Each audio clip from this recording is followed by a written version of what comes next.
How far did he run to call my name? It's time. This is for my family, for my name. I must remember that when the punches come hard and fast. Take a deep breath now. Stay calm. Remember the plan. You're ready. You put the rounds in. There's the lights. I can see the ring. It looks small. That's good for me. Bad for him. That bell rings for me. Let's go. Tonight's my night. I'm the boss.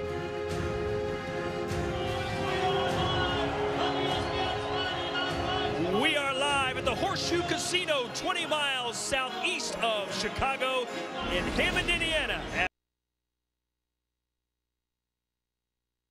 Fights. Some fantastic talent on display tonight as our middleweights get ready to kick off the Boxino 2014 tournament here at the venue inside the Horseshoe Casino right on the frozen banks of Lake Michigan. Hello everyone, my name is Todd Grisham. Our Boxino tournament actually kicked off last week with the lightweights. 8 fighters, 4 fights, and all the fights were fantastic. You could sense the urgency from the fighters. It made for great viewing, and we expect the same here tonight with our 8 middleweights. Let's take a look at our middleweight bracket brought to you by 1800 Tequila, a good mix of youth and experience on display.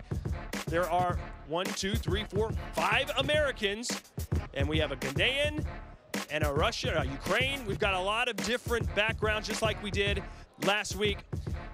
And they start tonight with 6 rounders in the quarterfinals. You win that, you advance to the semifinals. Those will be 8-round fights. And then our championship will be a 10-rounder. That'll be on May 23rd in Verona, New York. For more, let's send it ringside to the men that'll be calling the action tonight, Joe Tessitore and Teddy Atlas. Thank you very much, Todd. Teddy, before we got started last week with the lightweight tournament in Boxino, you turned to me, you said, partner, 6-round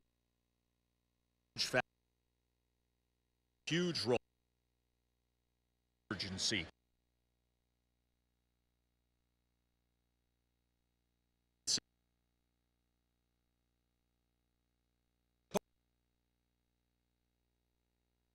What we've seen in this tournament, I think, has been a great mix of many different things. And I think that there's a song that comes to my mind. You know, sometimes songs come to my mind that kind of put it all in perspective.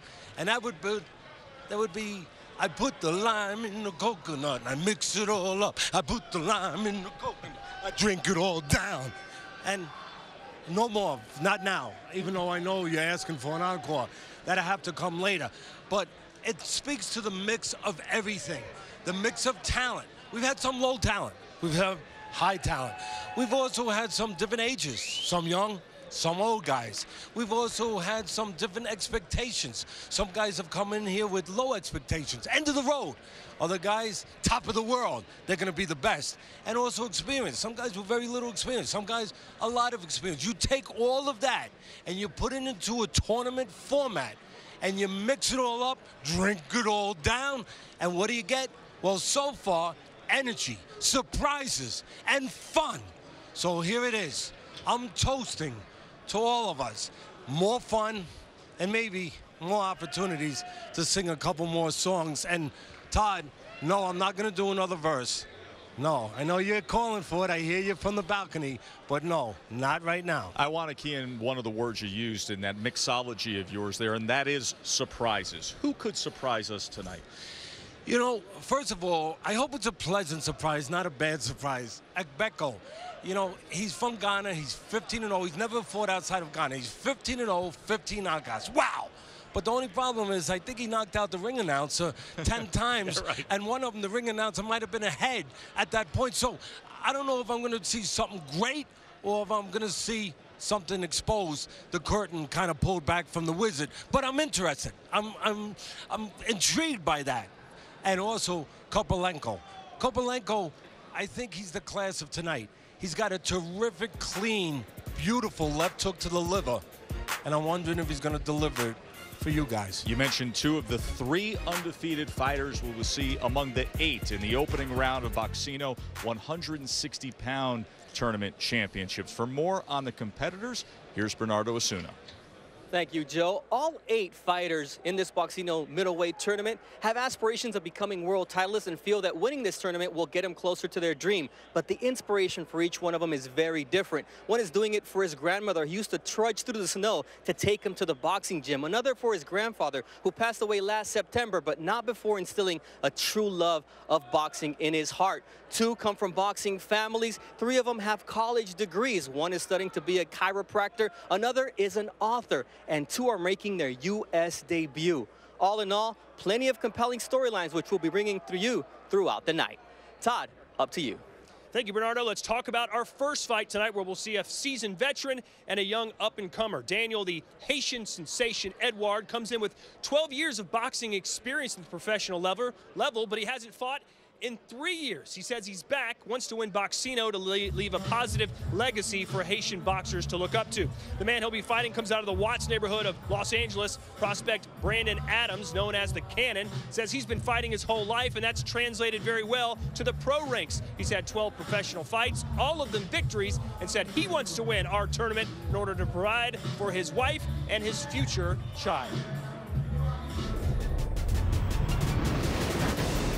My motivation for me to be a boxer was actually the neighborhood I grew up in.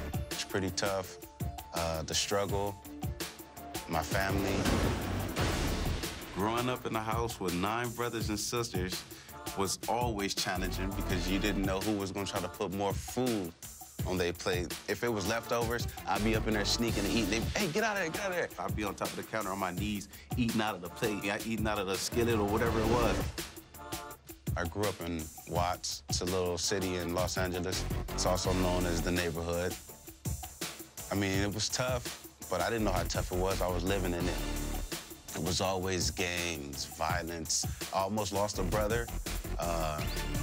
That was it for me. I saw everything that was happening to him, and I mean, it wasn't happening for me. My mom had 9 kids. Out of the 9 kids, I'm the first one to step out to really try to do anything. I don't want to be just like everybody else. I took up boxing when I turned 17, as soon as I got out of high school, and I never looked back. This would be my first television fight in America.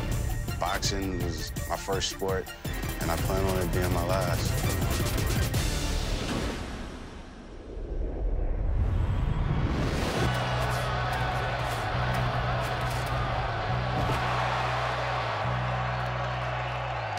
Being immortalized in that 2004 Willie Gibbs fight, every fighter wants to have something.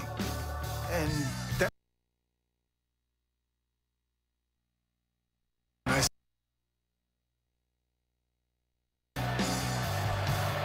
boxing was always bigger for me. It wasn't about me actually boxing. I wanted to leave a legacy of doing something to help. I've motivated and inspired 2, 3 generations of Haitian boxers.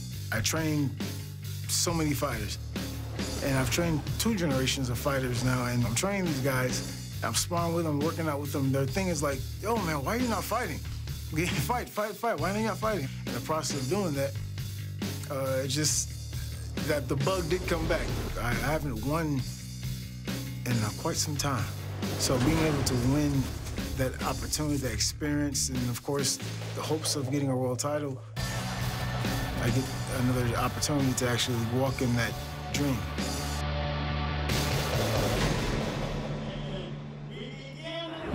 All right, so here we go. As Teddy Atlas so eloquently put it, it's time to find out who's the lime and who's the coconut. Down to Joe Tessitore.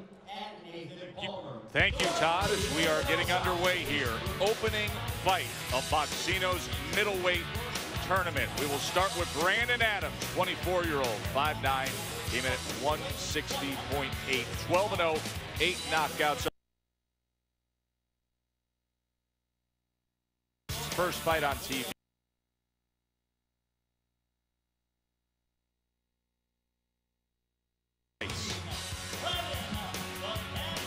And he's opposite Daniel Edouard, the Haitian sensation, back from retirement, was out of action for 3 years, well-experienced middleweight, had that fight of the year type fight back in 2004, an all-time classic on our air against Willie Gibbs. Now 33 years old, comes in with a mark of 23-4.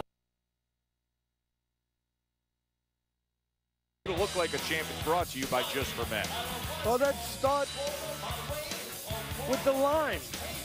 I'll make Adams the line. He hasn't fought in over 3 years. Jump on him early. And Edward.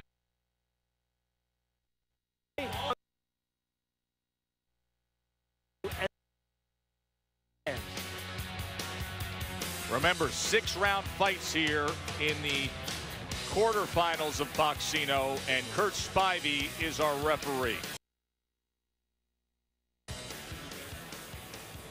Okay, guys, we've already received your direction of the dressing room. Obey all commands. Protect yourself at all times. Touch gloves. Back to your corner. Good. Fighter ready? Ready?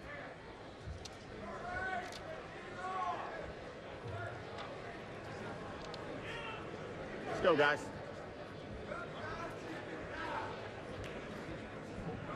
Last fight for Daniel Edward was January 2011 against Peter Manfredo Jr. Lost a 10-round decision. And, you know, he said after that fight that if he lost that fight, he would retire.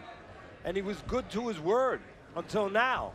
He was gone 3 years and 1 month, then something changed his mind, and maybe it was something called the Boxino tournament. He's lost his last 2 fights, Edward. I thought he had a look of a, I'm not going to use the word shot, but definitely a shot-worn fighter at the end of his career, or what looked like was the end of his career 3 years ago, last time he was in the ring.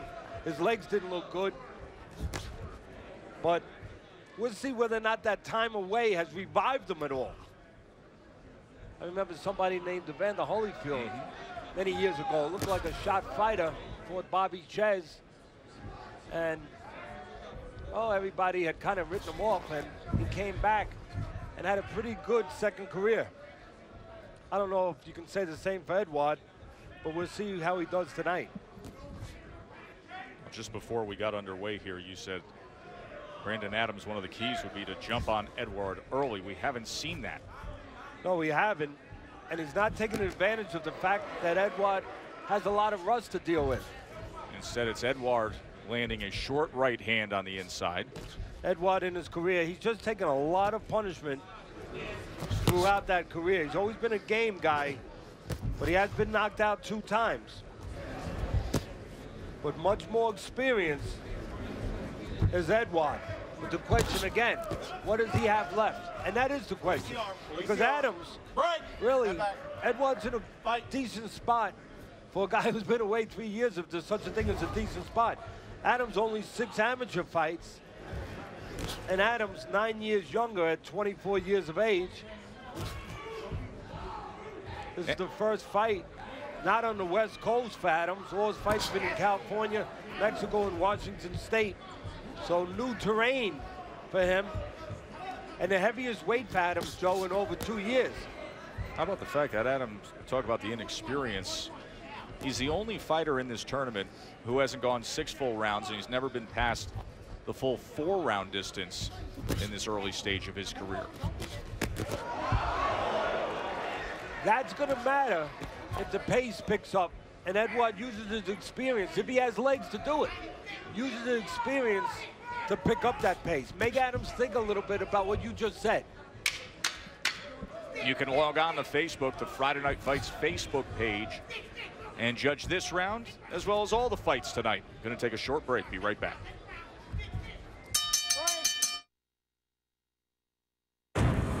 ESPN Friday Night Fights is presented by Corona Extra, who invites you to find your beach. And in part by True Biotics, a daily probiotic that helps support digestive and immune health. And Taco Bell, sometimes you gotta live Moss. We're at the Horseshoe Casino, just outside Chicago in Hammond, Indiana, for Boxino's middleweight tournament. Our first bout tonight, first of 4 6-rounders. Here in quarterfinal action, Daniel Edward and Brandon Adams. And Adams may have had a big missed opportunity there in that first round. Not that Edward did much of anything, but the rust, knowing he's coming off the 3-year layoff, not jumping on him right away. And you let a guy like Edward, who Here's a more experienced guy who's 33 years old who retired after his last fight. Now he's coming back. You let him get confidence. You let him think, hey, this young kid isn't that much. And one of the reasons why I think, and I said earlier that Edouard is in a good spot, if you can be in a good spot after being away 3 years, is, well, you look at Adams, you look at the record of his opponent. You talk about soft opposition. 7 of his 12 opponents, Joe, had losing records. And as like I said, Adams only 6 amateur fights and a lot more amateur fights in the background of Edouard. Edouard had 86 of the amateur experience. And to that point with Adams and the level of competition, I think that's something that can be thematic throughout this Boxino tournament of, with some of these undefeated fighters, uncovering exactly who they are based on the competition they faced. We saw it last week with an African fighter that went out early. We could see more of that tonight with 3 unbeatens we have on this card. Yeah, in other words, what you're saying, plain and simple, is, you know, you could see some guys rise to the occasion and say, hey, there's somebody to watch. And that's what we're hoping the fans get to see. But you also get to see some guys exposed. Right. Boy, that was the case last week in our final bout when Nikwe was quickly exited in the second round of the lightweight tournament. Here the 160-pounders fighting in a very small ring. We measured this ring out at 16 feet 4 inches here at the Horseshoe Casino. Yeah, the promoter's trying to make action by making a small ring, and right now Adams making action by going to the body, maybe the old body, and maybe the old legs of Edouard are going to start to show. Tremendous surge of offensive blows to the body by Brandon Adams. He went with a series of left and rights and even got an uppercut in the mix there. I think it suddenly occurred, as it occurred to us, to Adams, that, hey, a slow pace can only help Edouard. At 24 years of age, 9 years younger, I have to pick it up. You have to hit the gas pedal a little bit here. Otherwise, I'm feeding right into what Edouard not only wants, but probably needs at this point in his life. There's a good left hook combination there by the 12-0 Brandon Adams. Stepped up the pace here. Yeah, Edouard trying to use that experience, grab a little bit, slow him down a little. You know, if you're going to have a plane takeoff, you need a runway. Well, if you're going to go to the body, you need your opponent against the ropes. Adams saw that, and he went to work. Nice left hook behind the elbow. That's the key there, Joe. Good eyes by Adams, the younger man. He saw the opening was in the back of the elbow, not in the front. He aimed it there. Brandon Adams, the 24-year-old from Southern California, came in 12-0 to this tournament with 8 knockouts. Actually had some pre-fight quotes where he viewed himself as a big underdog heading in here. Well, not tonight, but maybe for the rest of the tournament, that could be true. But not when you're fighting a guy who hasn't fought in 3 years. Shouldn't be the underdog, should be the favorite. As a matter of fact, our man, my man, Bill Krackenberger, the great handicapper in Las Vegas, let me know that Las Vegas had the odds of Adams minus 350. Makes sense. Crackman coming up with those odds there. Is Adams the fresher, younger fighter in the midst of his career against the trying to shake the rust off of Daniel Edouard.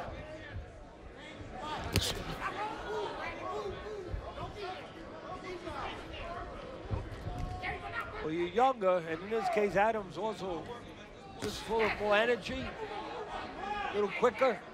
Not only with his hands, but with his feet. Just showed that moments ago. So he was able to get away from the counter attempt from Edouard.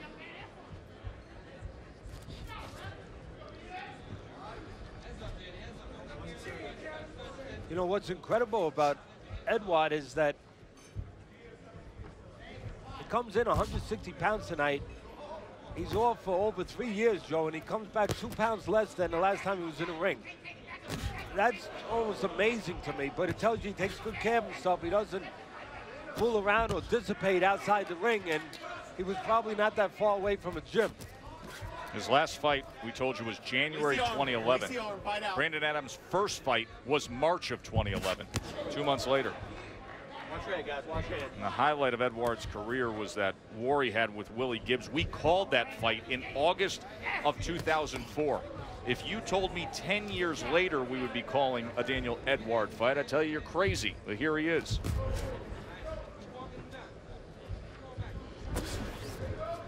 And here we still are.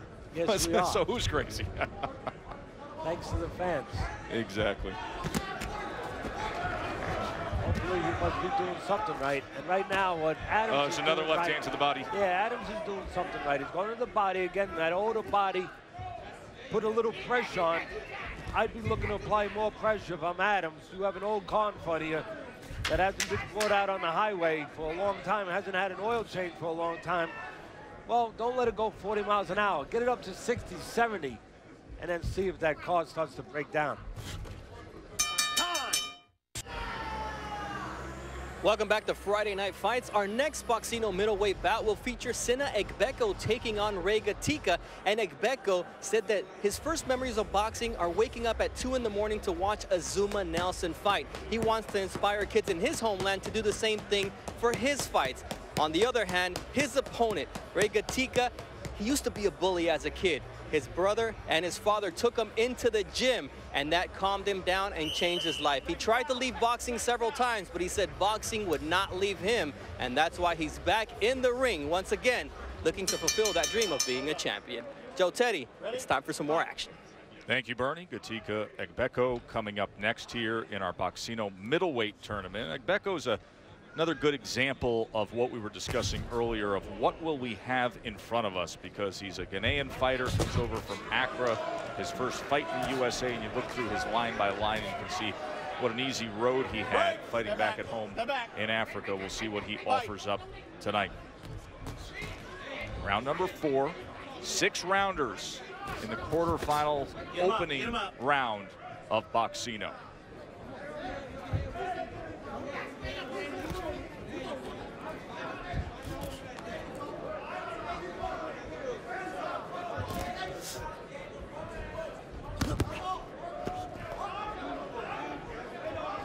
Last 2 rounds, Adams in control. Dominated that second round with the body work. Much closer first round, where Edouard landed that one right hand.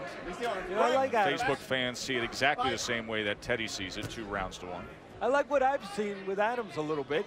For a guy without a lot of amateur pedigree, you know, 24 years old, look, maybe he's got the right guy in front of him. We talked about that already, but you got to do the job. And so far, he showed me some versatility, some different dimensions. Oh, there's a good left hook. Left hook. He timed it perfectly, and Edouard went down hard. 6, 7, 8. Yep. Hands up. Walk towards me. You ready to go? Ready? And remember now those old legs and all the weathering of the past. Can he sustain and hold up and survive this? Well, I was just mentioning the different dimensions that I like about Adams. One of them was his counter-punching ability. That was a nice counter, well-timed left hook that put Edouard on the floor. You know, I like a guy that thinks in there. You know, doesn't just bring it, but brings it at the right time. Brandon showing you, Adams showing you a good mix of those qualities. An intellect to go with some physical ability. Now I think it's time, though, for Adams to push the pedal to the metal a little bit more. And this is where you get a peek, a portal into a guy. What is he? Is he a finisher? Or is he a guy that's satisfied to just go rounds? Right now, Adams putting a vote in the survival column a little bit. Like, not really, not yet showing the finishing sort of eye of the tiger to him. 2 times Edouard has been TKO'd in his career. Jermaine Taylor did it all the way back in 2005. Aramaseli Albert did it in 2007. Let's listen in to the corner of Edouard and show you what happened moments ago. Huh? You want to go no more? Nah? All right, then that's it. It's over. Don't worry about it. Take your minute, but we're going to stop it, all right? All right, don't worry about it. Don't worry about it. You know how it feels or you don't, you know what I mean? Exactly. Yeah, here. Rap. Here comes the stoppage. Listen closely. Yeah. Okay. All right. Good? You sure? All right. So you heard it moments ago as Edouard came in and said, I have no more. Nice left hook there, timed well. That wasn't the best replay. We'll get another look at it. Get another shot at this left hook here. There it is. Steps in. He knew he could step in. He knew that Edwards, he read Edwards' eyes. Edwards' eyes were off on the wrong direction a little bit. And what did he do? Adams used those quick legs, and he jumped right in. Don't worry about that. And it's a TKO victory in the opening round of Boxino for Brandon Adams, who stays unbeaten. As Daniel Edward went back to the stool, consulted with his trainer, Lou Martinez. Martinez asked him how he was feeling. He said, I don't have anything left. We're not going to continue. And at 33 years old, attempting to come back after 3 years off, that is it for Edward. After he took that big left hand, went down, survived the rest of the round, but knew he had had enough. Adams, after that first round, a lackadaisical round, maybe a fill-out round, you know, even though he had a 33-year-old guy who hadn't been around for 3 years, you still have to look at him. He looked at him, and then he saw what he saw. He saw what we saw, and he stepped it up and got rid of him.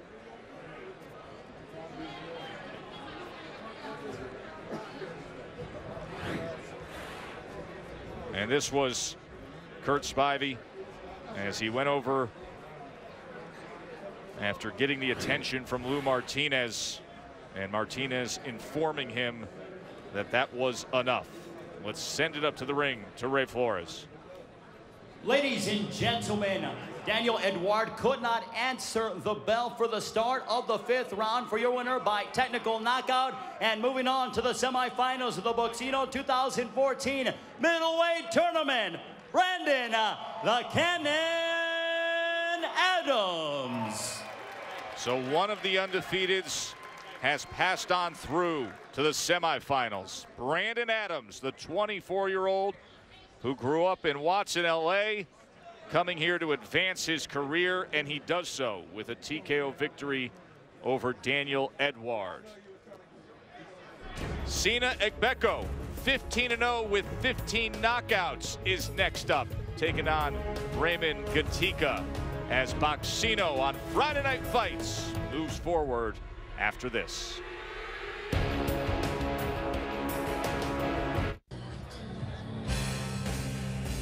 And welcome back into Friday Night Fights. One fight down in the books. Big win for Brandon Adams. He advances to our semifinals with a technical knockout victory. Now it's time for our second fight, and it is between Sina Egbeko and Ray Gatica. Egbeko is a 2-year pro with a 15-0 record, 15 knockouts. He comes out of Ghana. In fact, he's the Ghanaian middleweight champion. As for Gatica, he's a southpaw out of Austin, Texas. He gets his motivation from his 2 children and his boxing knowledge from his father and brother, who were fighters before him and now train him.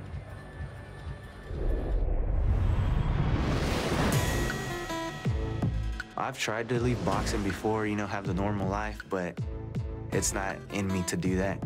This is my life. This is what's in me.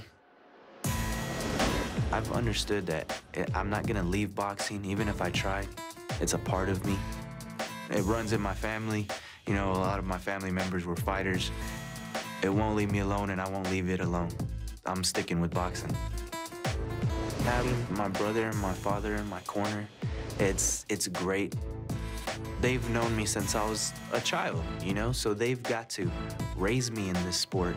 They know what I'm capable of and what I need to work on. I'm a family person. First time I quit boxing, I came back because my son was going to be born. The second being born. They're 2 blessings. I wouldn't have gotten where I am without them. This is what I'm doing for them. This is my life, so it's their life. That's why I'm working hard for them.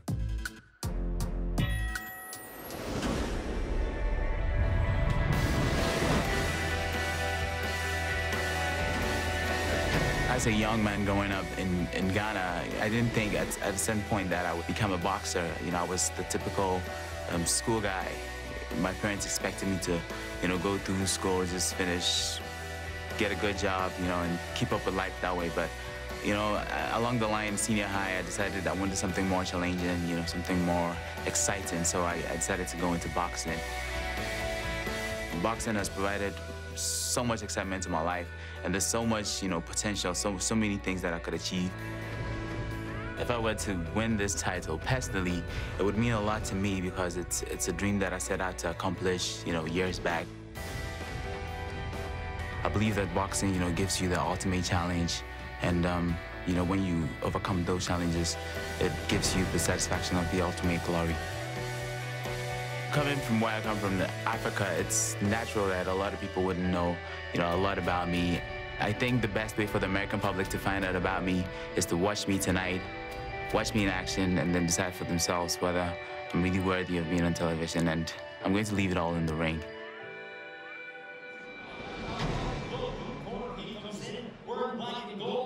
He's 15-0. Will Sinna Ekbeko's hype balloon continue to grow, or will it be popped tonight by Ray Gatica? Let's send it down to Joe and Teddy and find out. Well, Boxino had a way of popping that balloon last week in the lightweight tournament with an undefeated with a similar background. Let's see if Ray Gatica can do that job. You can see birthday wishes for his little nephew in the background there. Gatica, 29 years old, 5'9", came in at 158.4, 13-2 mark. A lot of inactivity in his career. He's had some major layoffs, 3 fights into his most recent comeback. He returned in April 2013 after 3 years away. And here is the undefeated Sinna Ekbeko, 22 years old, fighting out of Tennessee now, but he's from Accra, Ghana, 15-0. 15 knockouts. The question mark with the competition. Teddy, let's go old school with your take on the checklist. Well, let's start with Ekbeko, and you're right. I have a lot of questions about that opposition that he's been in there with, and my chart might show that. First of all, he gets the advantage. He's a bigger man. But that's where maybe, we'll see, where the advantage stops. Quality of opposition, that's been Gatica. And as far as style, well, Gatica's southpaw, and he's unorthodox. You got to deal with that. And as far as professional experience, again, put a check in Gatica. Much longer career in years, even though both have the same amount of fights.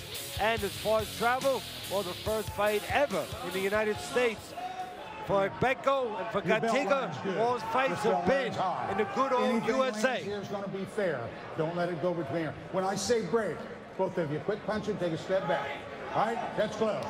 Good luck. And that's Bill Page, referee for Gatica and Ekbeko. 6-round bouts here in the opening round of Boxino, the middleweight tournament of Boxino, as Brandon Adams has advanced with a TKO in our opening fight. Now Gatica against the undefeated Ekbeko. Let me jump to one thing right away. The record of Ekbeko and why I have doubts about it. Talk about soft competition, actually maybe less than soft, almost liquid. 8 of Ekbeko's opponents did not have a single win. Oh, he got caught there. As they're swinging away, and he gets right back at Gatica. Good action to open up this fight. A good straight left hand from the southpaw would serve him very well right now, because straight beats round. Let go of his hand. Straight. And everything from Ekbeko and almost everything from Gatica has been round. But the power punch for Gatica, the confidence punch for Gatica, is the left hand. Let go of his hand. Remember, Gatica's been in fights. I know they've both been in fights, but Gatica's been in real fights. Although he's really wide, too. Boy, he was extra wide right there, but Ekbeko didn't make him pay the price at all. Yeah, both these guys could use some teaching in the gym as far as throwing straight punches. There was a straight one, the one I talked about, the left one from Gatica, his power punch from the southpaw position. Just has the look of a fight where somebody's going to get clipped with some of this sloppiness here. Yeah, talk about sloppy. Ekbeko, you know, the first thing you think when you see 15-0, 15 knockouts, is it real or is it a mirage? Well, I don't see a great punch in Ekbeko right now. I think most of it's been the kind of guys he's been knocking out, because I saw a left hook of Ekbeko's a moment ago, Joe, and it was a slap. Hasn't been taught how to turn it over. There it is again, you see it, a cuff. He's hitting with the wrist part of the glove rather than the fist part of the glove, not turning that left hook over.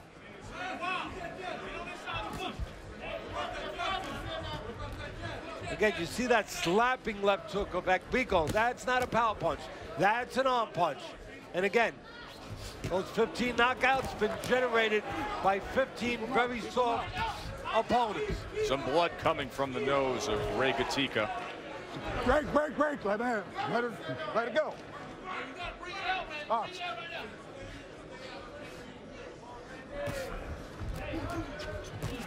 If I'm in the corner of Gatica, I'm really going to pump him up. Let go of the glove. I'm going to be smart about it, but I'm going to say, listen, this guy's not much. You know, the best thing about him is his record. Go get the man now. Watch your hand. Break. You can go to the Friday Night Fights Facebook page and score along with Teddy throughout this Boxino middleweight tournament. One thing that I've seen from Gatica that's very dangerous. He jumps in, he reaches in, like that. Who'd you like? Heidi reminds us that Friday Night Fights is presented by Corona Extra as we get set for round 2 between the unbeaten Agbeko and that man, Ray Gatica. You mentioned the lack of technique from Agbeko. Saw those wide open slapping left hooks in that first round. Straight left that landed flush from Gatica as well in that opening round. Round 2 scheduled for 6 here. 6-round quarterfinal matchups in Boxino. If Gatica doesn't get caught jumping in, he just got away with jumping in. Look at how wide they are. He's got a good shot to continue to expose Mr. Agbeko. Now let's put things straight here. I'm not saying Gatica's that great technically. I mean, he's got plenty of holes in his game too. Keep him up. That was very low. Get him up. That's a warning from Bill Page. And when you got guys free swinging with no control over their punches, guess what? Some are going to go north, south of the border, and maybe west and east. The referee better be alert. And he could be in the line of fire. Yeah, you're not kidding. An uppercut might not be Agbeko if he has one in his arsenal, because I that waist where you can't see the punches coming if they're coming from underneath.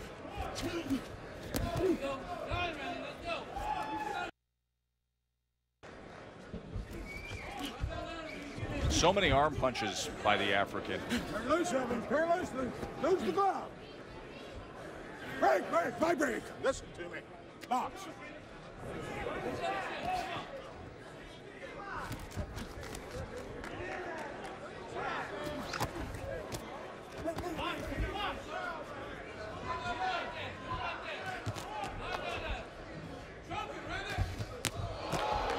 Off balance on the inside that time. And slips that. Yeah, he slips because his footing is bad, because he jumps in.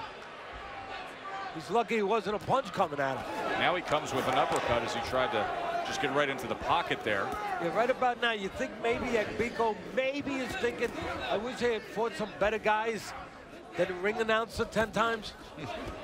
And the bellmen in a couple hotels. His first fight in the U.S. after beating up on that soft competition back home. And I'm not talking about, I'm not knocking bellmen. You know, when I say knocked out a couple of bellmen, but at least fight some tough bellmen.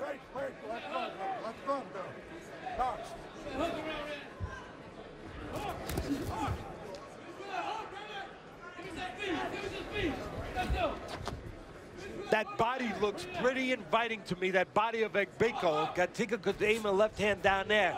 It's a long, lean body. There he went to the body. Not much behind it. Tried to chase him upstairs on the back end of it.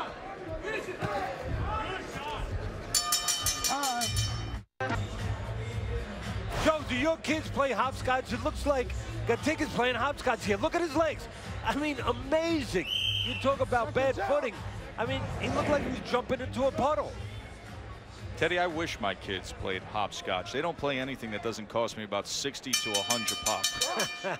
I've been there already. Been there, done that. And it was great, too.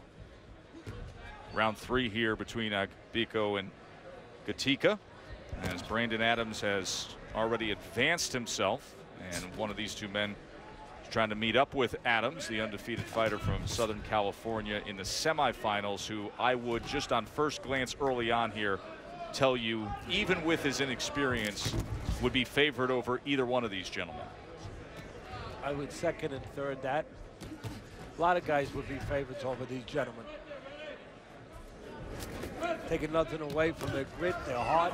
They get in the ring, but their talent levels and their approach with their talent, their technique, something to be desired there.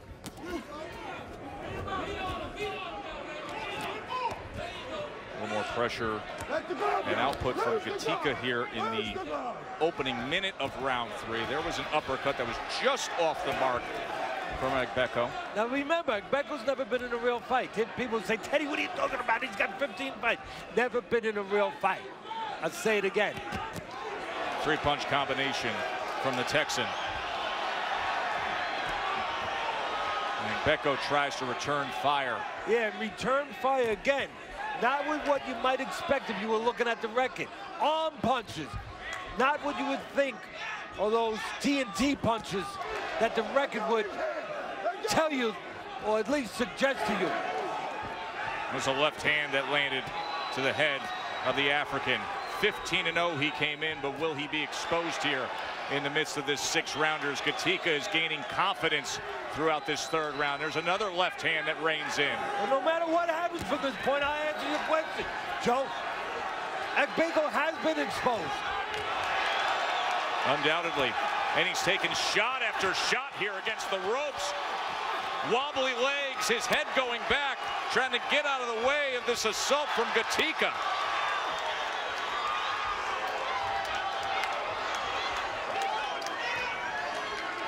A well-placed punch to the body might not be a bad idea for Gatika. Agbeko standing straight up.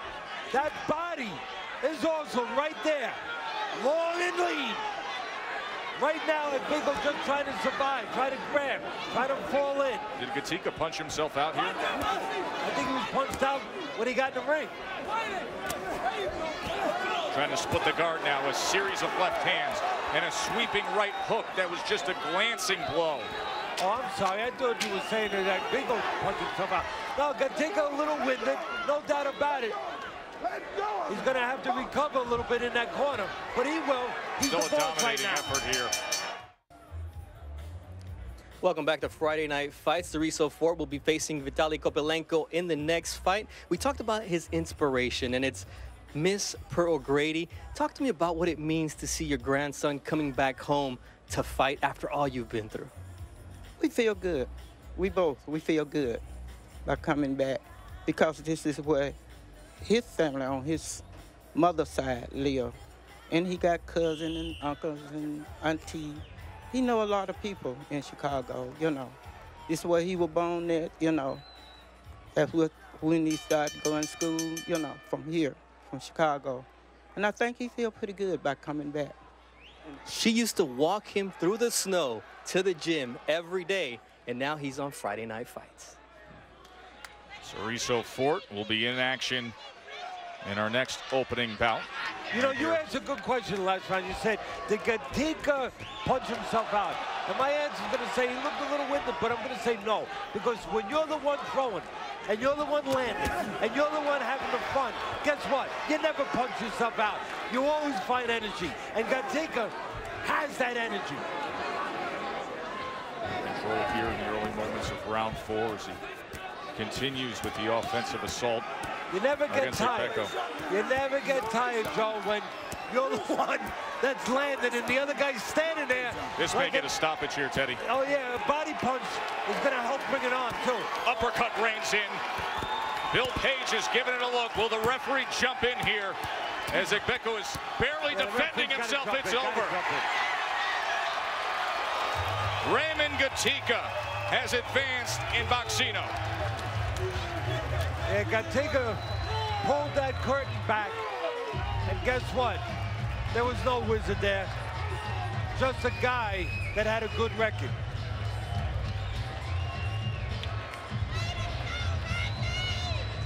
So another TKO victory in this middleweight tournament, as Gatica will advance to face Brandon Adams. He hurt him badly in the third round, continued to pour it on, and then he hit the gas pedal to start the fourth.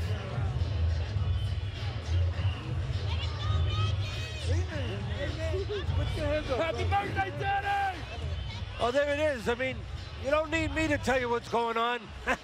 Gatica just letting his hands go. He's got a man in front of him who's hurt the last round, completely out of the fight, just standing there taking, waiting for the referee to do his job. Gatica did his. The referee stepped in and mercifully stopped the fight.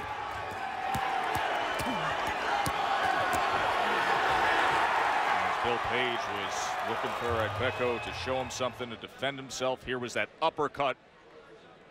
And you can see the force of it even going through the glove of Agbeko. Came in 15-0. And obviously all that limited competition caught up with him in his first fight in the U.S. And Gatica, who had many long layoffs, the inactivity in his career, returned in April 2013 for the first time in over 3 years, and now comes up with this televised win in Boxino 160. Let's go up to the ring to Ray.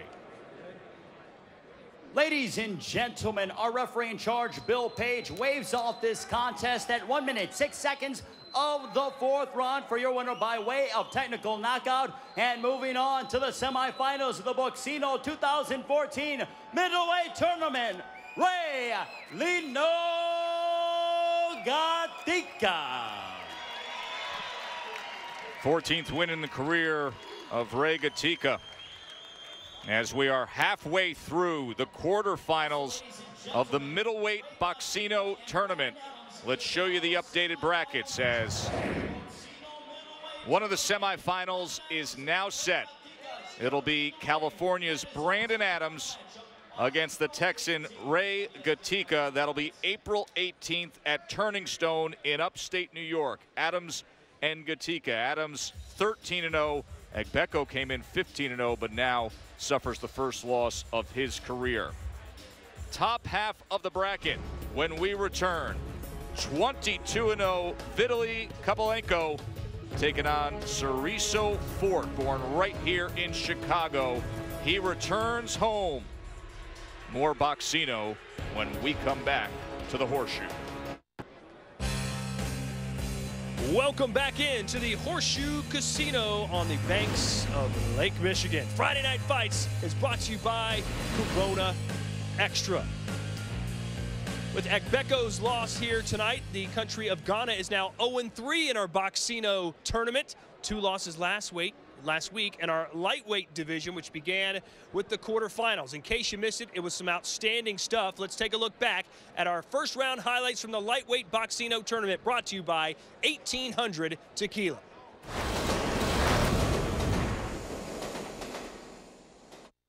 Boxino 2014.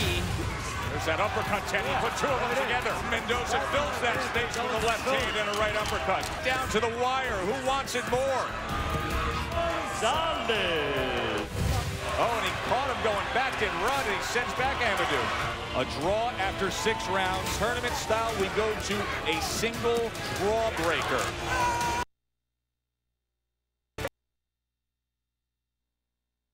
Papazov here. The undefeated Papazov might not be undefeated much longer. That's wrong. Body shot scored a knockdown.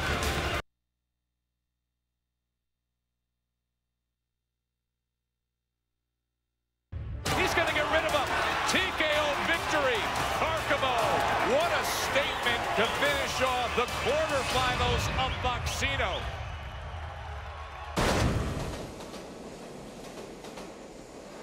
All right, here's the bracket now for our lightweight division, 135-pounders.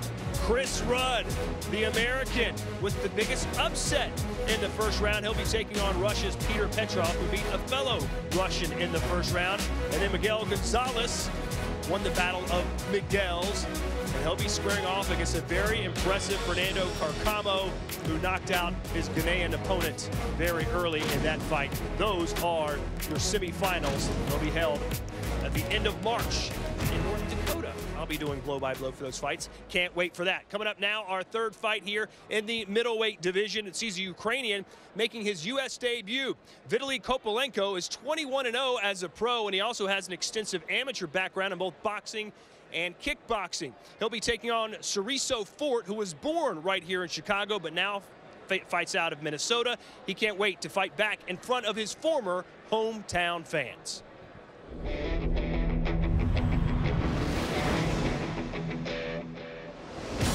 People ask me, like, you know, how you feel, you know, you never had your mom in your life, your dad like that. But, you know, I wouldn't have it no other way because, you know, being alone make you strong. And it made me the strong person I am today. My mother being young, having me, she wasn't in a position to actually take care of me, or, you know, but I'm thankful that she put me into the hands of my grandmother.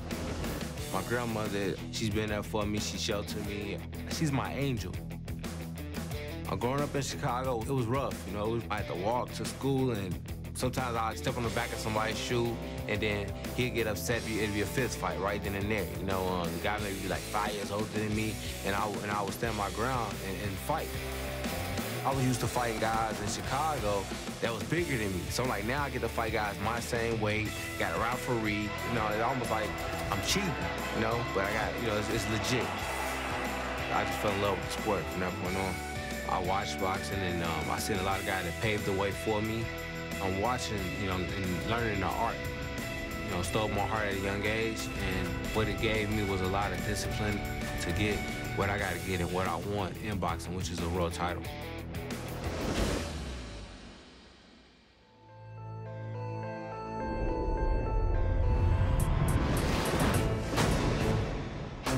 Мне нравится этот вид спорта, я занимаюсь уже давно, с 98-го года, поэтому я люблю этот спорт. Вот и все, как бы. Боксирую в турнире, потому что это для меня честь боксировать на этом турнире. И какая цель? Цель выиграть его. Не, ну, у меня всегда присутствует как бы волнение, но в плане не в том, что там трусости или еще чего-то, а как бы у меня волнение в том, чтобы хорошо выйти, отбоксировать, показать хороший бокс. Но для меня это очень большой шанс боксировать в дальнейшем за титул победы, когда я выиграю на этом турнире.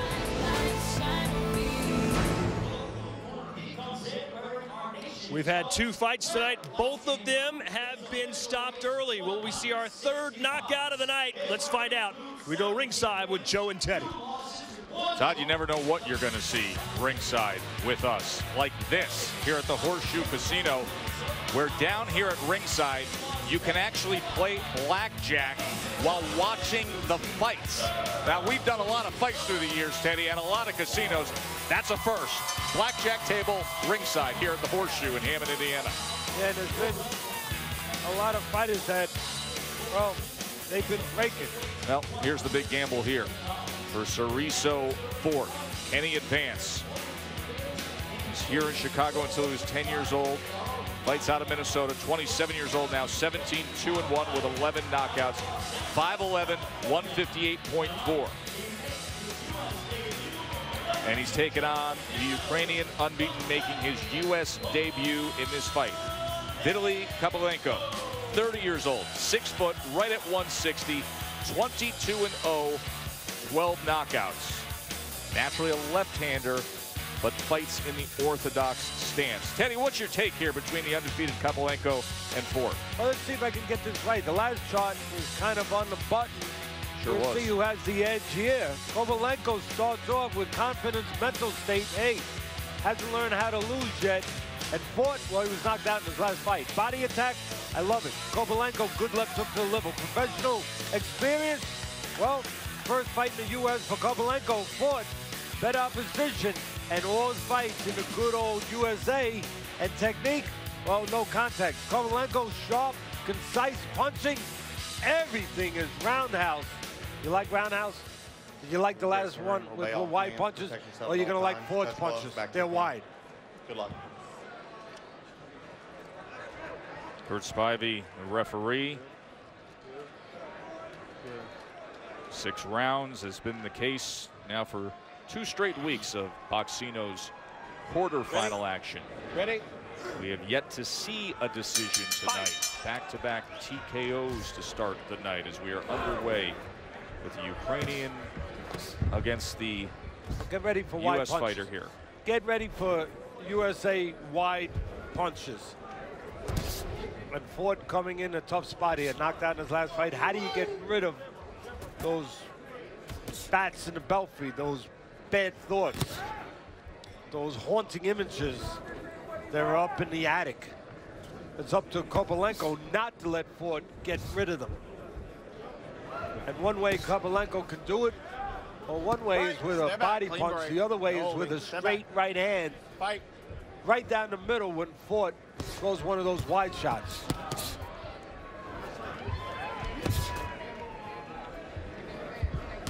I'll tell you another thing we haven't seen so far tonight. Hopefully we don't see it, but there's a chance we see it. A headbutt. Kovalenko, technical win his last fight. He was cut by a head clash under his left eye, and as far as Ford goes, he's been involved in headbutts. Cut over both eyes his last fight by head clashes, has been cut a couple of times in fights from head clashes. Kovalenko was able to place that right hand behind the jab moments ago. Unsteady feet there as he just caught him.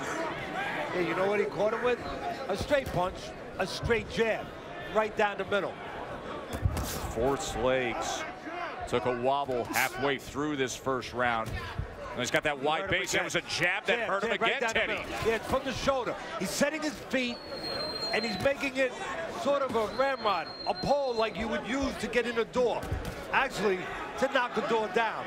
Well, he's using that kind of poleaxing straight left hand to get to Ford. You said you always have to wonder how a fighter reacts after he's been stopped.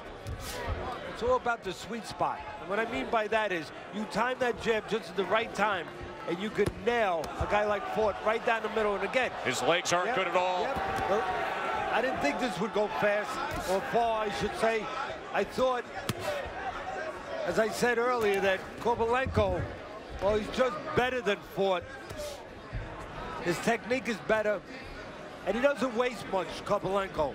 You know. No, he's the tightest, most sound fighter we've seen so far tonight. tonight. And there's that jab again, right down the middle at the sweet spot, right at the right time. And there's a left hook to the body, but Kovalenko always in position. I like his balance, I like his approach, I like the way he controls range. He's always aware when he's in, when he's out of range. And again, I like the conciseness of his punches. We're going to take a very short break, come back, and show you some of the damage that's been done to Ford.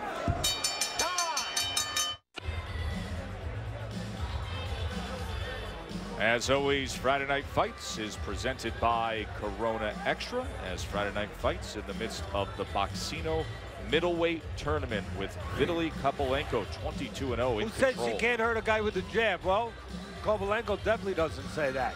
Again, look at the feet set. Don't look just at the jab. The feet are set, and that jab is being shot right from the shoulder.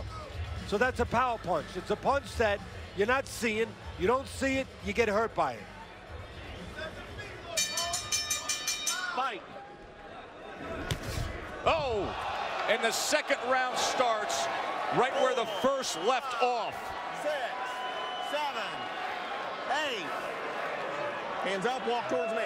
Hard to believe Ford can survive 2 minutes and 42 seconds of this. He won't. He's off balance still. Yeah, he's got terrible balance because his technique is horrible. Not to mention that he's been hurt already. And right hand comes in. And as I thought, this should be an easy night for Kovalenko, and it's an easy night so far. 6. I think Curt Spivey, the ref, has to just look in the eyes here, and he's going to get an easy answer. That's it. There is your answer. TKO victory for the now 23-0 Vitaly Kovalenko. To me, Kovalenko is probably the favorite, at least for me, to win this tournament. not because of what he did to Ford. I expected that. I thought it would be a one-sided night. And unfortunately, I didn't think Ford should be in. Oh, he should be in with a guy like Kovalenko. And in a tournament where he's going to be pressed with some talent. But Kovalenko does the job the right way. Always in position, always set, always balanced, always straight, pure punches, and always his eye on the target. Opening moments of the second round. Yeah, again, it's the jab. You know, he noticed that. He saw that. Give him credit, Kovalenko. He saw that early in the fight in the first round, that the jab would work for him. He saw the sweet spot. He saw the opening for it right down the middle. Look, he sets his feet right down the middle, and it's not the punch that does the damage. It's where the punch lands. That right on the tip of the chin of Ford does the damage. Obviously, he had clear advantages in skill and technique, just the better overall fighter, and a young man making his U.S. debut, a Ukrainian fighter, Teddy, and we were talking before we went on the air today, his home country in the midst of political unrest back home as the former Ukrainian president fled the capital a week ago tonight. Reports of Russian armed forces coming into his home country this afternoon, and here he is staying focused and acting like a professional, going out and doing his job tonight while things are obviously troubled back home. Yeah, exactly, and those are the qualities that carry you. I'm not saying Kovalenko is going to be a champion. I think he's got a good chance of being a champion of this particular tournament. But those are the qualities, not just the physical qualities or abilities, but the mental, the emotional qualities that carry you if you're going to get to a title. Being able to put things aside and focus no matter what is going around you, even turmoil, as you said very well, even things back home where people are, and people close to you could be at peril, that you're able to put that all aside at the moment you get in the ring, the moment you get into your workplace, and go to work. What do you say we make it official with Ray Flores? Boxing fans, the end comes at 43 seconds of the second round. A referee in charge, Kurt Spivey, waves off the contest for your winner, and now advancing to the 2014 semifinals Boxino tournament, Vitaly Kovalenko. Most impressive middleweight we've seen so far tonight. 3 fights in Boxino's middleweight tournament here on Friday Night Fights. 3 TKO victories as Vitaly Kovalenko has advanced to the April 18th semifinals. That'll be right here on Friday Night Fights. Stay with us, more to come. ESPN's Friday Night Fights is presented by Corona Extra. It's brought to you by Verizon. Starting now, you're getting more on the all-new More Everything plan. It's powerful. And Rent-A-Center. With the Rack Flex plan, you can get a flexible payment with no credit check. We're in Hammond, Indiana at the Horseshoe Casino. That is Chicago, the Windy City, across Lake Michigan, about 20 miles from here. Before we get to our 4th and final Boxino middleweight tournament fight of the night, let's take a walk down boxing history lane. 50 years ago, this week, a young Muhammad Ali, then known as Cassius Clay, shocked the world by beating Sonny Liston and becoming the world heavyweight champion. It was a night that changed boxing history forever.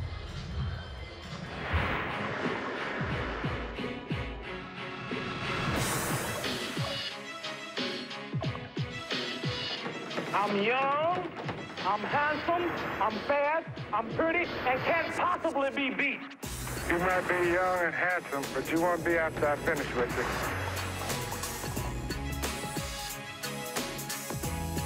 I'm feeling great. I'm ready to go to war right now.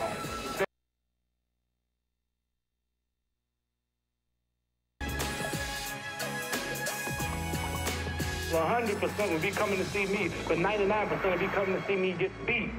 You really feel that? Because they think I talk to.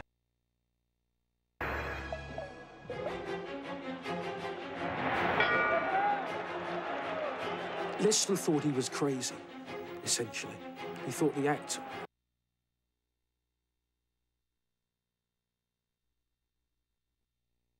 Get it on. I don't have to tell you about my strategy. Cassius Clay is fined $2,500 for his conduct on platform.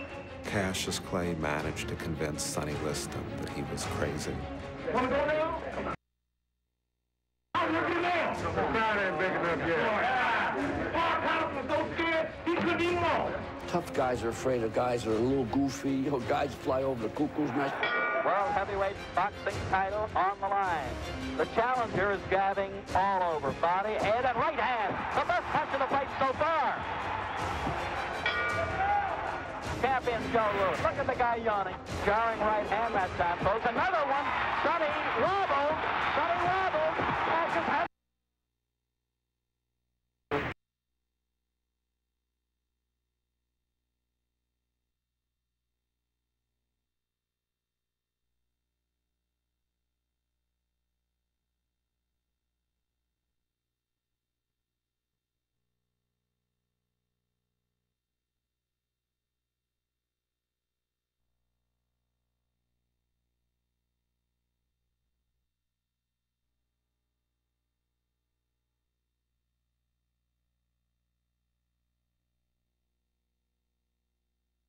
Think is going on in Sonny's mind at this point. Sonny said, I can't lift my arm.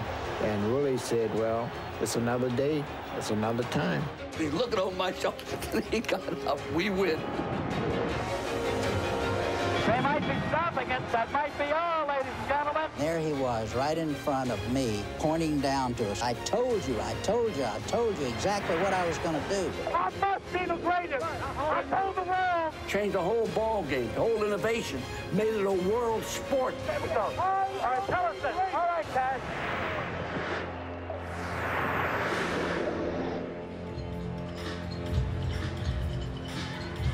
Remember after the fight where he said, I'm pretty, and the reporter said, you're not that pretty. He said, I'm a bad man. I'll never forget that. Muhammad Ali, 50 years ago this week, became the world heavyweight champion. Next week, Friday Night Fights heads to Southern California as hard-hitting Rustam Nugaev squares off against Marvin Quintero in a lightweight battle. That's next week, live from the Pala Casino in San Diego, 9 Eastern on ESPN2. When we return, our fourth and final fight of the night from Boxino 2014. Willie Monroe Jr. and Donatas Mondas square off at 161 pounds. We've already had 3 TKOs so far. Will we see another knockout next?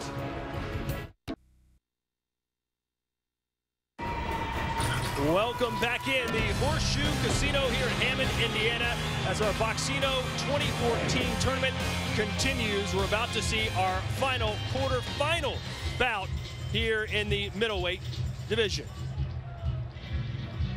Our first fight tonight, Brandon Adams with a very impressive performance. He gets a stoppage when the Haitian-born fighter Daniel Edouard could not answer the bell to begin the 5th round. A great win for him. Put him on the canvas there in the 4th with a quick left hook to the nose. Edouard would get up, but as you can see here, could not answer the bell to start the 5th round. Our second fight, Sina Agbeko. A lot of hype, 15-0, 15 knockouts. He looked like a sure bet, but no. Regatika came out firing and never stopped throwing punches. And finally, his hard work paid off in the 4th round. Look at these shots. The referee stepped in and stopped it as Agbeko suffers his first professional defeat. And then the fight you just saw, Vitaly Kopolenko, very impressive, beating Cicero Fort in the 2nd round. Watch how quick this is. The bell rings, down goes Fort. He would get up, showed a lot of heart and courage, but eventually the Ukrainian was just too tough here tonight. Kopolenko may just win this Boxino tournament. He looked that good tonight against Fort. So here's the way the Boxino Championship looks right now. As you can see, the semifinals are all but set with just one fight to go. As we take a look at our Boxino fighter bios, brought to you by 1800 Tequila. Coming up, 27-year-old Willie Monroe Jr. grew up around boxing. In fact, his great uncle beat marvelous Marvin Hagler. That's Willie the Worm Monroe. So Willie Monroe Jr. knows what boxing's all about. He knows how big this opportunity is tonight. In order to advance to the semifinals, he has to beat, out of Lithuania, Donatas Bondas. He started fighting as a child, but had to hide it from his parents because they didn't want him boxing. Eventually, they saw how good he was and decided to support him 100%.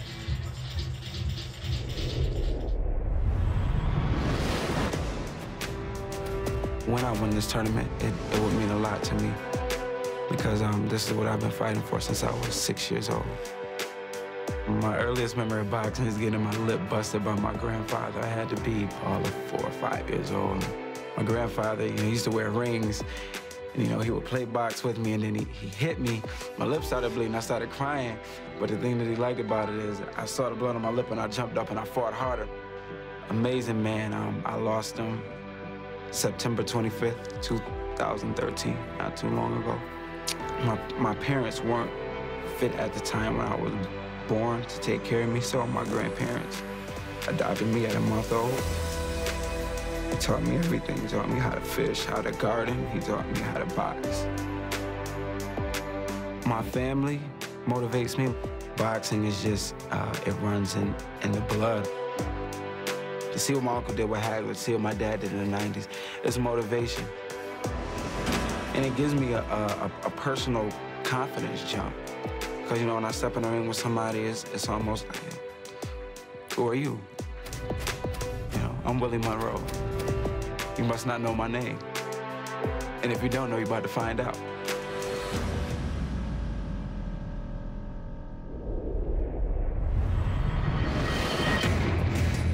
So my father bring me to some big competition, and I saw it. It was so amazing. I need that. I want to be like those fighters. From 6 years old, I already dream about it. Always want to fight, to box. And when I came to the gym, that's it. I felt that this is my home, second home, Boxing is what I like the most and what I choose to be a boxer. Because most people, they live and they don't know why. What is the destiny for them, what they are. It's my destiny, and I'm very happy that I found it.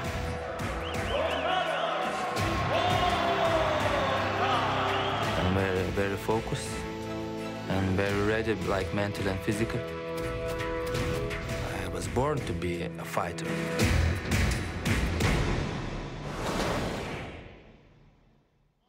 Our Boxino fighter bios are brought to you by 1800 Tequila. All right, 7 Boxino matches in the book, 1 to go. Who will go to our semifinals in the middleweight division? Let's find out now, down to Joe and Teddy.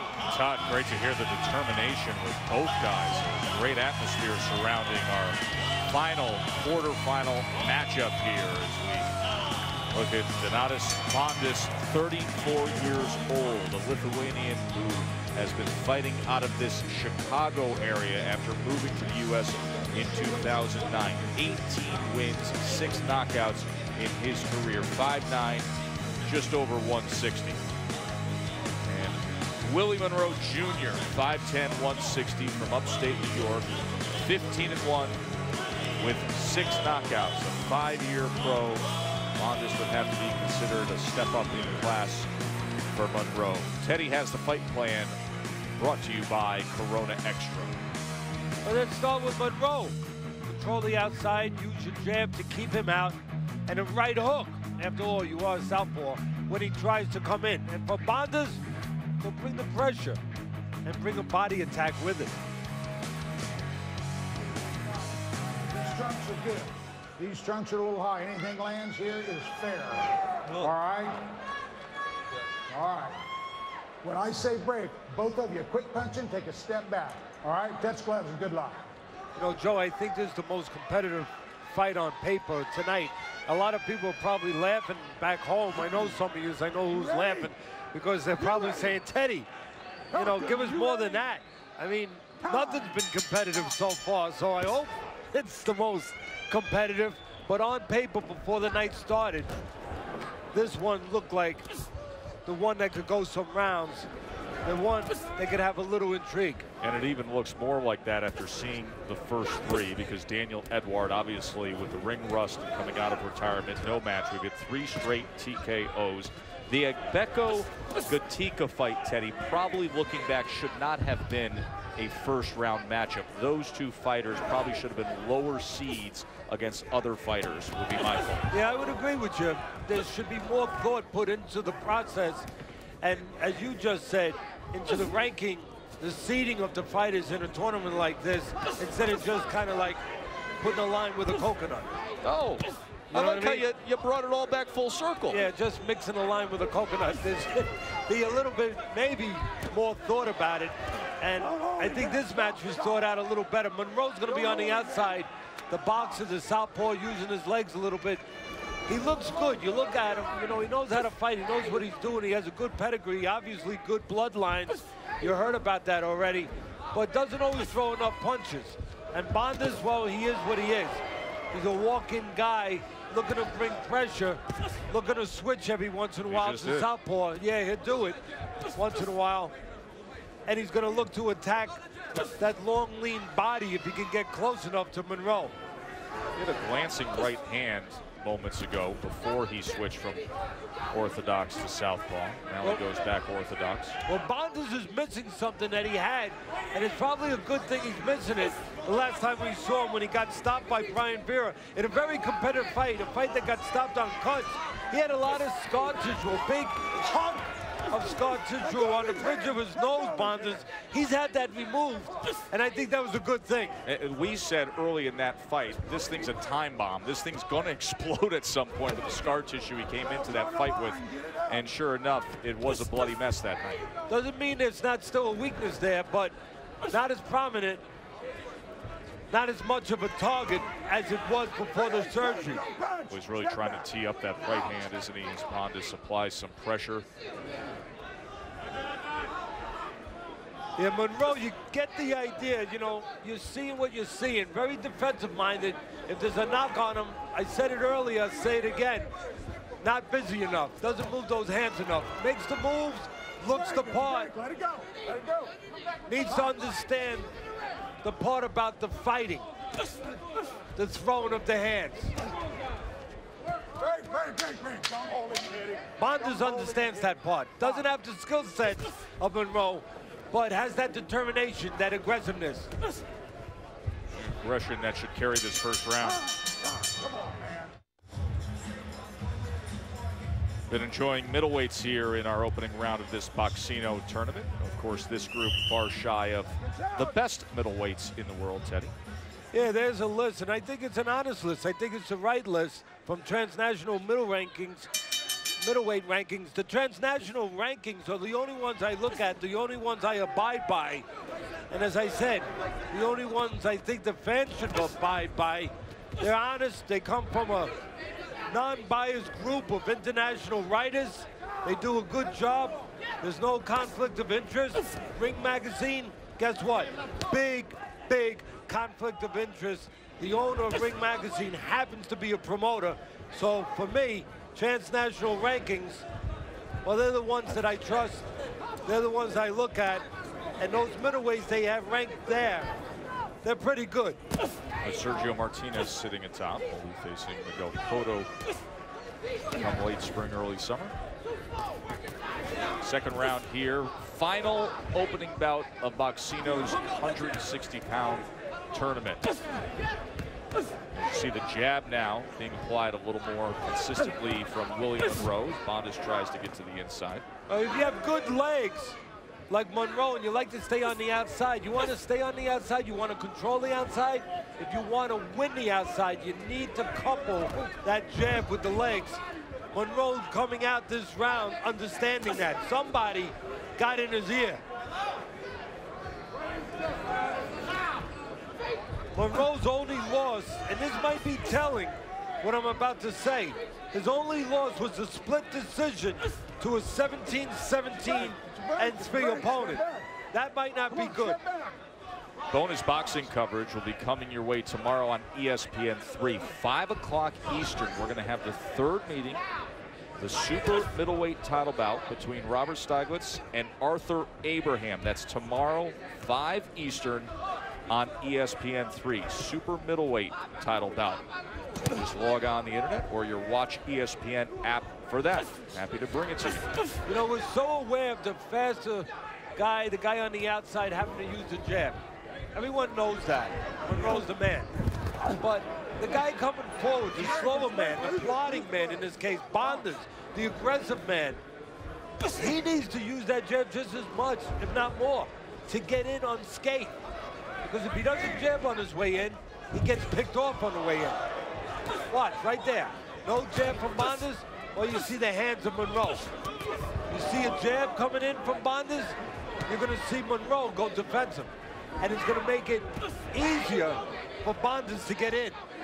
As Bondas' head gets snapped back from that southpaw left hand from Monroe. The quicker man, the man having his way on the outside this round.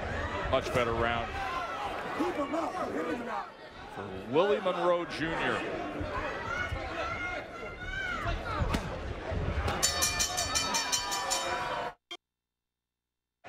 Tonight's foolproof punch of the night brought to you by Just for Men. It came from in our first fight of the night against Daniel Edward. Yeah, it's a left hook, a quick left hook.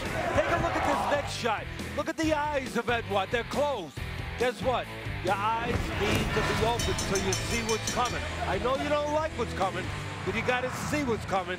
That left hook did extra damage because the eyes of Monroe were closed. I should say the eyes of Edward were closed. Monroe's eyes were very open that last round. Willie Monroe Jr. in action here in the 3rd round of our quarterfinal matchup against Donatas Bondas. Daniel Edward would bow out after receiving that punch of the night. Brandon Adams would be the first to advance to the Boxino middleweight semifinals. And now the last spot to be filled here between Monroe, the boxer, and Bondas, the pressure fighter. Here's that jab from the southpaw again. Just trying to keep Bondas away. Bondas gets to the inside, and they tie up to be separated by Bill Page. And at range, utilizing that southpaw jab. Bondas trying to close in, and Monroe able to get out of the way again.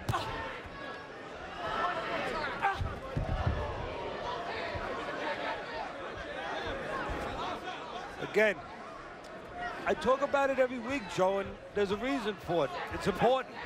You know, talk about location, about geography. Whoever understands where their location in the ring should be, their geography should be, and gets to that place and controls that place more, usually wins the fight.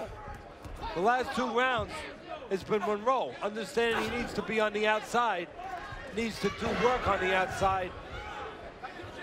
And Bondas, other than the first round, has not gotten to where he wants to be, in close.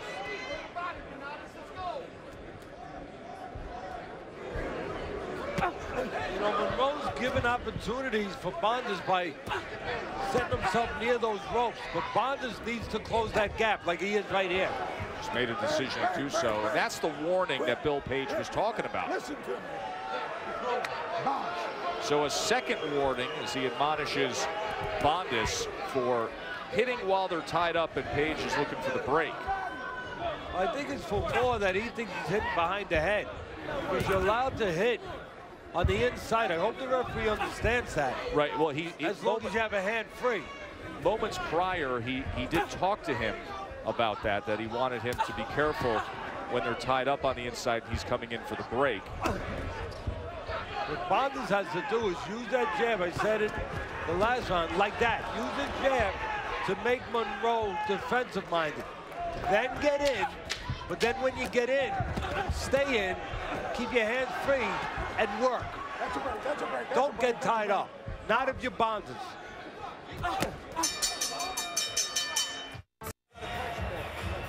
As the middleweight quarterfinals come to an end here on Friday Night Fights, we remind you that the semifinals take place next March 28 with the lightweights going at it at the Four Bears Casino in Newtown, North Dakota. Then The winners of tonight will face each other on April 18th at the Turning Stone Casino in Verona, but we've still got some unfinished business with Joe and Teddy in the ring. We do. We're trying to round out the semifinals for the middleweight version of Boxino. The April 18th up in Turning Stone in upstate New York, those semifinals. Will it be Bondus or will it be William Monroe Jr. returning to upstate New York to fight in the semis? Well, I said if Bondus wants to win this fight, he's got to press behind the jab, not just be aggressive. And he's starting to do that the last 2 rounds. Now, what he needs to couple with that, add to that, maybe move your head wouldn't be a bad idea instead of getting caught with that left hand from the southpaw. But what he really needs to add to pressing behind the jab is cutting the ring down. When Monroe starts to get on that bike, important for Bondus to cut it down. Move like a linebacker in football, parallel, down the ring, across. Make that ring smaller. Don't follow him around. Go to the body, right there.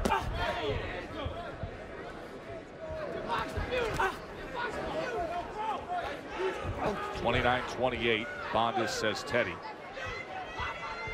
And you, the fans at home on Facebook, Bondus 2-1. 2 different mindsets. Monroe of the defensive mindset, Bondus of Let it go. Box. the aggressive. Yet But to again, have a decision tonight. Yeah, it's got to be effective aggression, though, Joe. You don't win fights only on aggression. Don't hold him. Let it go. You're holding him. You're holding him. Now, this is where Bondus, again, I talked about location, about geography. That's his location for Bondus. Needs to do more on the inside. Monroe getting away from the jab for a moment here, and that's Bondus' game squared up on the inside a little more. I don't mind this, because Monroe, he's got to show that he's a fighter. He's going to win this fight. He's got to make a stand in the sand or in the canvas at some point. Why not make it a little bit right here? Then go back to the outside, and the outside will be a little easier for you, because you would have gained his respect. And that's what he chose to do in the middle portion of this 4th round. Now jabbing a little more.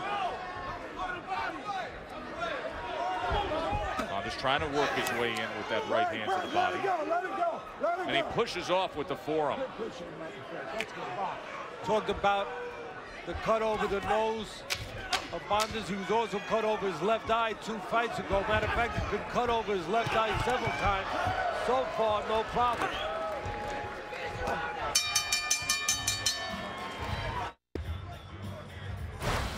Talked about location. You can't have location if you don't have good feet. Monroe using those good feet to get that good location on the outside.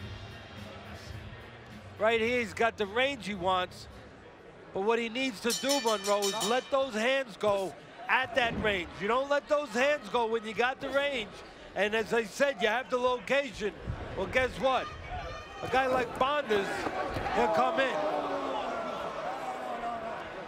Time out. Time out. Neutral corner. You're all right. We're going to take time here for the low blow. All right. You're hitting him bad low, man. You hit him 3 times low. Get him up. All right. Time in. Box. Yeah, but there were 3 easy ones, 3 taps. No hard ones. One man's tap is another man's soprano. Yes, that could be true. And speaking of soprano, what level did you think my singing was?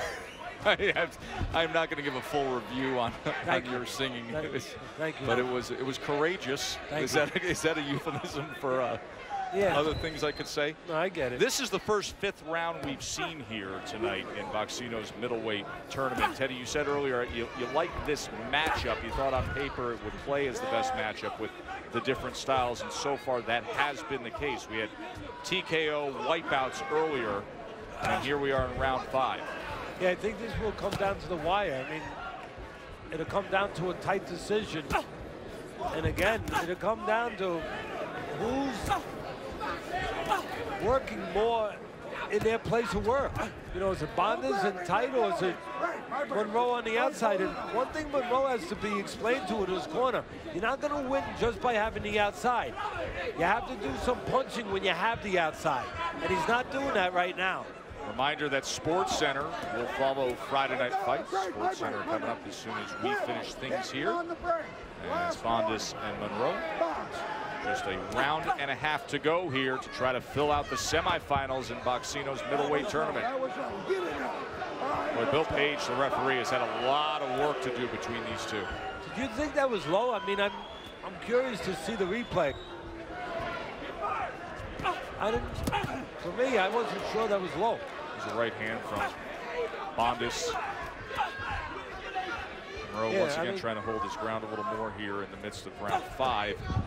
Chicken winged that jab out. Bondis tried to make him pay the price, and Monroe turns the corner. You know, we saw in the piece some nice pieces done on these fighters so you can get to know them as people and understand where they're coming from. Monroe was very emotional, talking about his family. I know also someone else he lost was his former manager, Johnny Boz. Last year, Johnny Boz, important to Monroe and to a lot of fighters. He was a tremendous matchmaker and actually one of the great characters in boxing. They will have one round to go to decide it. Who will advance? ESPN Friday Night Fights is presented by Corona Extra, who invites you to find your beach, and in part by KFC. So many ways to KFC. How do you KFC? And Alka-Seltzer Fruit Chews for fast heartburn relief.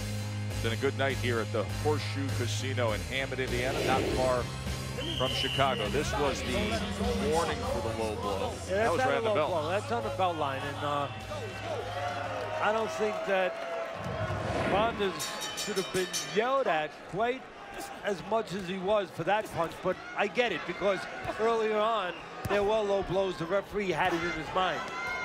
6th and final round. One of these men will advance as there's an uppercut landed by Willie Monroe Jr. here early on against Bondis. You made the point earlier, it's easy to see. You got the boxer on one side, the southpaw Monroe, against the aggressor in Bondis, and sometimes that can be hard to judge. And this is one of those fights. You give credit to Monroe and what he's been able to do with keep away and jab work and at times being aggressive, or the constant stream of Bondis. You have it 49-46 for the more obvious aggressive fighter. Facebook sees it the other way. They favor the boxer 3 rounds to 2, but it's one of those fights. Which what are you seeing with the styles meshing? No, I agree. You can see this fight, you know, through 2 different prisms. Total punches heavily favoring Bondis in terms of work rate, throwing 359, landing just a few more. You got it? Box.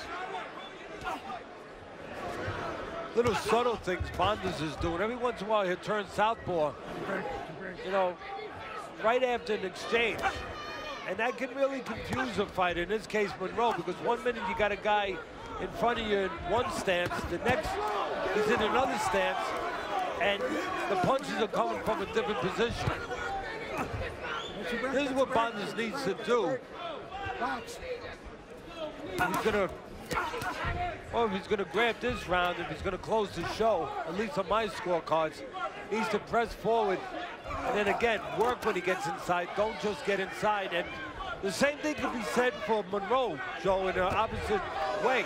You know, get on the outside, but don't just exist on the outside. Work on the outside. You know, there was that moment earlier in this round where Bondis went over and was dealing with his corner for a moment, much like a fighter would deal with a mouthpiece, except his mouthpiece was in. There was nothing to retrieve. And the word we're getting from ringside is that he extracted a tooth, a loose tooth from his own mouth, and threw it out. Now we're going to take a look here and see if that's the case, but I think we've got it on tape, Teddy, here, where he did his own dental work in the middle of a round. Now we've seen everything through the years, but we've never seen that. Oh, that's old school. I mean, the man is pulling his own tooth out in the middle of a fight. Yeah, that's hardcore stuff. He should get a round just for that. Especially if it's a close round. somebody at home that's watching this should call his dentist. Get him ready. Final rally here. Who's going to take it home? Wide swing right hand. That was Perry. That was a good fight. It was well matched, as you said it would be. By far the best matchup on paper we saw tonight. And we will see which way it goes. We're going to see how it goes. All right, let's show you what happened with Bondis there in the 6th round.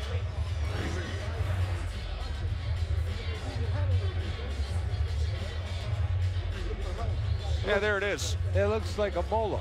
I think that's... I don't know if that's a cap or a fake tooth or what it is, but he took a tooth out of his mouth and threw it in the middle of a round with his glove. Yeah, I'd love to be this guy's dentist. Yeah. So a little dental work and some boxing mixed in together.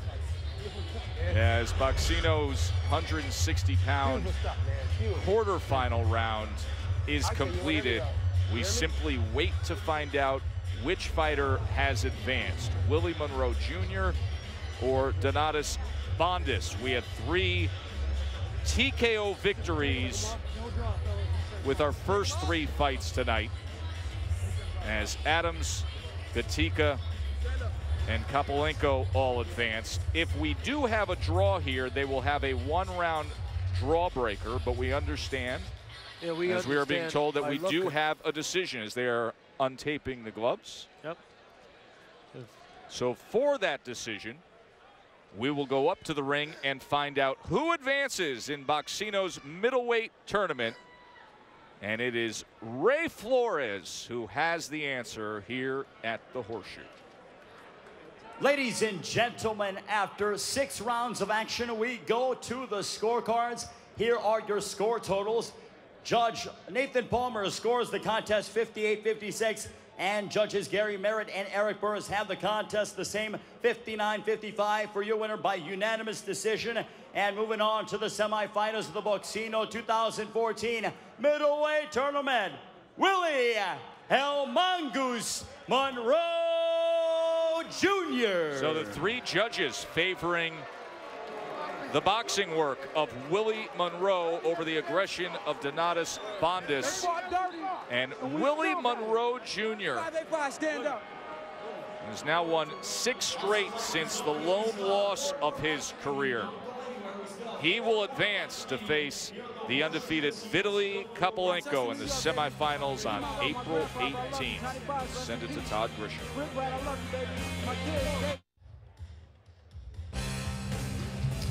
Welcome back here to the Horseshoe Casino. The Boxino quarterfinals are in the books. 4 fights down tonight here in the middleweight division. Let's take a look at our middleweight bracket, brought to you by 1800 Tequila. With his win, Willie Monroe Jr.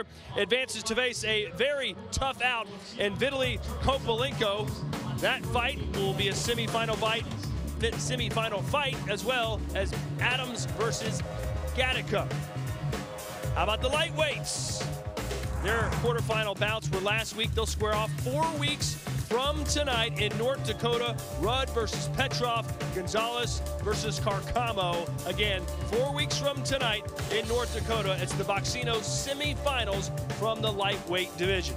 As for us next week, we head to lovely Southern California as hard-hitting Rustam Nurgaev squares off against Marvin Quintero. That's March 7th, 9 p.m. Eastern Time on ESPN2.